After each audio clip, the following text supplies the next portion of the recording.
एकतर भीती मला वाटत नाही, पण माझ्या परिवाराला 100% त्या ठिकाणी भीती वाटते। एवढ्या मोठ्या लोकांना जर तू अंगावर घेत असेल, त्याच्याचबरोबर एवढी मोठी लोक जर कुणी असेल, कारण ही घटना घडवायला फार मोठे लोक त्याच्या मागे असू शकतात, नाही तर लागतील, आणि मग या लोकांना तू अंगावर घेत असतील तर आम्हाला तुझी काळजी वाटते। हे माझ्या पत्नीली सुद्धा मला बोलून दाखवलं, माझ्या मुलांनी मला बोलून दाखवलं, माझ्या आईवडिलांनी आणि माझ्या सासऱ्यांनी आणि सगळ्या जवळच्या लोकांनी ते बोलून दाखवलेलं आहे। पण आपण नाही लढणार तर कोण लढणार?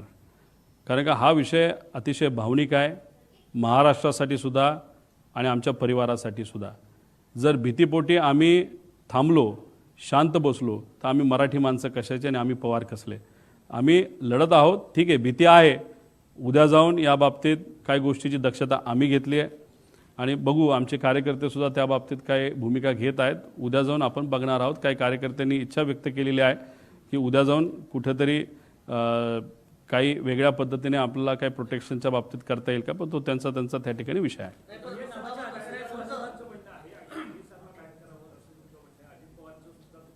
अशाच नवनवीन अपडेट्ससाठी डिजिटल कोल्हापूर चॅनेलला सबस्क्राईब करायला विसरू नका।